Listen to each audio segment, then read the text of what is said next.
আসসালামু আলাইকুম বন্ধুরা, আশা করি সবাই সুস্থ আছেন। বন্ধুরা, পাকিস্তানের সঙ্গে তিনটি দেশের আন্তর্জাতিক সীমান্ত রয়েছে: ভারত, ইরান এবং আফগানিস্তান। এছাড়াও পাকিস্তান অধিকৃত যে কাশ্মীর রয়েছে সেখানেও চীনের সঙ্গে 438 কিলোমিটারের একটি দীর্ঘ সীমান্ত লাইন রয়েছে। ভারতের সঙ্গে পাকিস্তানের প্রায় 3,323 কিলোমিটার দীর্ঘ সীমান্ত আর আফগানিস্তানের সঙ্গে প্রায় 2,430 কিলোমিটারের দীর্ঘ সীমান্ত রয়েছে। যদি যুদ্ধক্ষেত্রে ভারতের সঙ্গে পাকিস্তানের পূর্ব ফ্রন্ট এবং আফগানিস্তানের সাথে পশ্চিম ফ্রন্ট উভয় সক্রিয় হয়, তাহলে এর অর্থ হবে প্রায় 5,753 কিলোমিটার দীর্ঘ একটি সক্রিয় যুদ্ধের লাইন পাকিস্তানকে মোকাবেলা করতে হবে। দুইটি ফ্রন্টে এত বড় সীমান্ত লাইনে যুদ্ধ করা থাকা অবস্থায়ও উপরন্ত বেলুচিস্তান লিবারেশন আর্মি থেকে অব্যাহত হামলার ঝুঁকি রয়েছে, যার জন্য পাকিস্তানকে তার সাথে থাকা ইরানের যে 959 কিলোমিটার দীর্ঘ সীমান্ত সেটাও সুরক্ষিত করতে হবে এবং বিপুল পরিমাণে সেনা মোতায়েন করতে হবে। ভারতের সঙ্গে পাকিস্তানের একেবারে উপকূলীয় রেখার যে যুদ্ধক্ষেত্র রয়েছে সেটা আরও 1,046 কিলোমিটার, একেবারে দক্ষিণ উপকূলীয় রেখা, সেটাও কিন্তু তাদের সুরক্ষিত করতে হবে।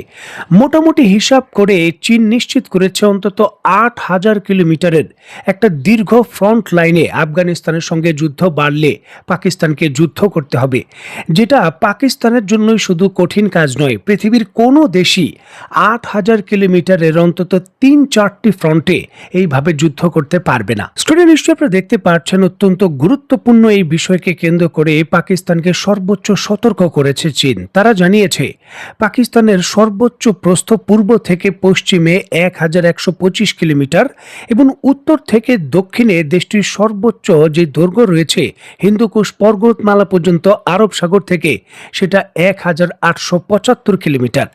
এত দীর্ঘ পথে পুরো এলাকায় বড়ভাবে যুদ্ধ করা পাকিস্তানের জন্য শুধু বিপজ্জনক নয়, পাকিস্তানের অস্তিত্বের জন্য হুমকি। যদি যুক্তরাষ্ট্রের হাতিয়ার হিসেবে ব্যবহার হয়ে আফগানিস্তানের যুদ্ধ বাড়ায় পাকিস্তান, তাহলে তার অস্তিত্ব এবং সার্বভৌমত্ব রক্ষা করাই তার জন্য চ্যালেঞ্জ হয়ে যাবে। কারণ এই সুযোগটা নেবে ভারত তার সীমান্ত ফ্রন্ট থেকে আফগানিস্তানের সঙ্গে বড় যুদ্ধ শুরু হলেই হামলা করবে, আর তখন কিন্তু পাকিস্তান হয়তো চীনকেও পাশে পাবে না। দেখুন, রিসেন্টলি চীনের এই সতর্ক বার্তা এবং পাকিস্তানের যে এত বড় ঝুঁকি রয়েছে তার সত্যতা স্বীকার করেছে পাকিস্তানের প্রতিরক্ষা মন্ত্রী খাজা আসিফ। जैसा अब ऐसी सूरत हाल में बाज़ एनालिस्ट का ख्याल ये है कि इंडिया इसी वक्त भी वो घटिया हरकत कर सकता है कि हमारे बॉर्डर्स की वजह कर सकता है। क्या आप ऐसी चीज़ एंटिसिपेट कर रहे हैं? नहीं, बिल्कुल इसको आप रूल आउट नहीं कर सकते, बिल्कुल इसकी ये पॉसिबिलिटी है।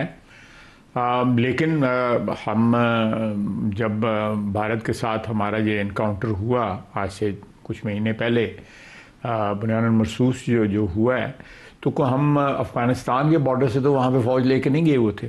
उस पर पूछता हूँ, अल्लाह पाक रहम करे, इस वक्त सूरत हाल बहुत अच्छी नहीं है, लेकिन सर 2 फ्रंट वॉर जो है, कभी एज डिफेंस मिनिस्टर आपने कोई मीटिंग प्रिजाइड की इसके ऊपर, या प्राइम मिनिस्टर ने, कि अगर ये सिचुएशन हो तो हमने कैसे डील करना है? नहीं, स्ट्रेटजी इसकी है पब्लिकली तो इस वक्त नहीं उसको हम डिस्कस करते हैं, लेकिन we are prepared for any eventuality in this regard, you know, we are prepared for that, there is absolutely no doubt about it, किसी को भी नहीं होना चाहिए।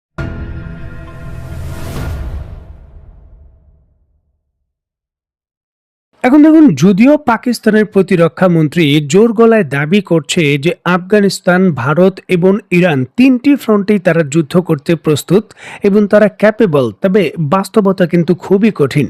আফগানিস্তানের সঙ্গে যুদ্ধ তাদের জন্য সহজ কিছু হবে না, তার প্রমাণও পাওয়া গেছে। বর্তমানে কথিতভাবে কিন্তু যুদ্ধবিরতি চলছে, তবে এই যুদ্ধবিরতি চলা অবস্থায় হঠাৎ করে আফগানিস্তান থেকে পাল্টা হামলা হয়েছে এবং হামলাটা গোপনে করা হয়েছে। আর এই হামলায় পাকিস্তান সেনাবাহিনীর অন্তত 7 জন সেনা নিহত হয়েছেন। আর এর পরপরই কিন্তু পাকিস্তানের উজিরিস্তান সীমান্তের অবস্থা অত্যন্ত থমথমে।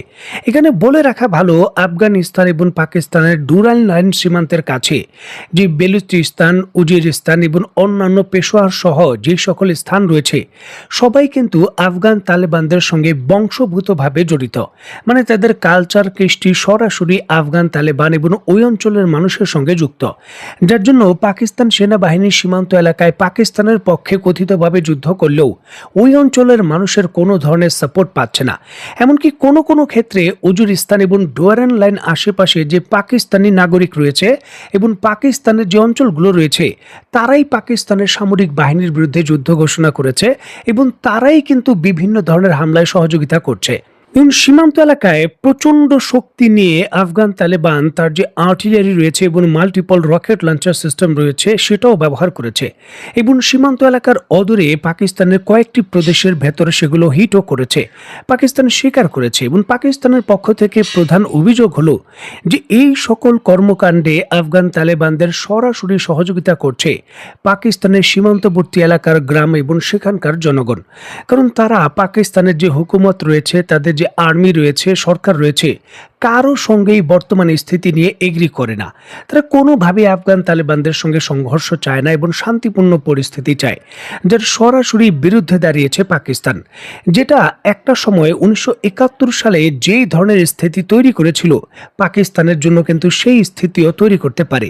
মানে সাধারণ মানুষ পাকিস্তান আর্মির বিরুদ্ধে লড়াই শুরু করে স্বাধীনতার জন্য লড়াই শুরু করতে পারে, কারণ বেলুচিস্তানের যে অঞ্চলগুলোতে এগুলো হচ্ছে অলরেডি কিন্তু তারা স্বাধীনতার জন্য যুদ্ধ করছে।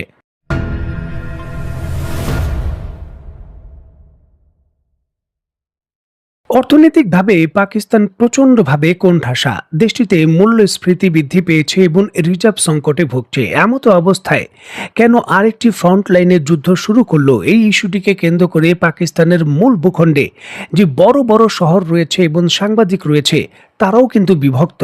তারাও কিন্তু বলছেন যে আমরা আফগানিস্তানের সঙ্গে কেন যুদ্ধ করছি, কি কারণে, আমাদের কি দরকার, যেখানে আফগানিস্তানের যে ঐতিহ্যবাহী হিরোরা রয়েছে, যারা সেখানকার বড় বড় যোদ্ধা ছিলেন, তাদের নামেই কিন্তু আমরা আমাদের যে মিসাইল রয়েছে তাদের নামকরণ করেছি। हमारे पास सिर्फ एटमी हथियार नहीं है, बल्कि एटमी हथियार के जो वॉर हेड्स हैं, यानी कि हमारे पास मिसाइल भी हैं। कौन से मिसाइल हैं जी? हमारे पास हैं जी Ghaznavi missile, Ghauri missile, Abdali missile. अब ये जो तीनों हैं, महमूद गजनवी और शाहबुद्दीन गौरी और अहमद शाह अब्दाली, ये तीनों जो हैं इनका ताल्लुक अफ़गानिस्तान से। और अहमद शाह अब्दाली साहब को आज भी अफ़गानिस्तान का, जो आज का अफ़गानिस्तान है, उसका फाउंडर कहा जाता है। तो हमने तो अपने मिसाइलों के नाम रखे हुए हैं अफ़गानों के जो हीरोज़ हैं उनके नाम पर, जिन्होंने हिंदुस्तान पे हमले किए और उनके साथ लड़ाई की। যুক্তরাষ্ট্রের প্রত্যক্ষ স্বার্থ রক্ষা করার জন্য পাকিস্তানের সেনাবাহিনী যেইভাবে আফগানিস্তানের ভেতর অতর্কিত সামরিক অভিযান পরিচালনা করছে, এর সমর্থন পাকিস্তানের নাগরিকরাও কিন্তু দিচ্ছেন না। এক সময় 1971 সালে বাংলাদেশেও পাকিস্তান আর্মি যখন অভিযান পরিচালনা করেছে, এর সমর্থন কিন্তু পাকিস্তানের নাগরিকরাও কতটুকু দিয়েছিলেন তা নিয়ে প্রশ্ন রয়েছে। তবে এখন পাকিস্তানের আর্মি সেই একই ধরনের ঝুঁকিপূর্ণ পদক্ষেপে এগুচ্ছে, যেটা পাকিস্তানকে আরো বিভক্ত করা এবং আরো ঝুঁকিপূর্ণ পরিস্থিতিতে নিয়ে যাচ্ছে, যেটা পাকিস্তানের স্বার্থে ভালো কিছু বয়ে আনবে না, পাকিস্তানের সামরিক বিশেষজ্ঞরাই বলছেন। এখন দেখার বিষয় যে চূড়ান্তভাবে এই পদক্ষেপগুলো কতটা শক্তিশালী পাকিস্তান করে নাকি শান্তির পথে ফিরে আসে।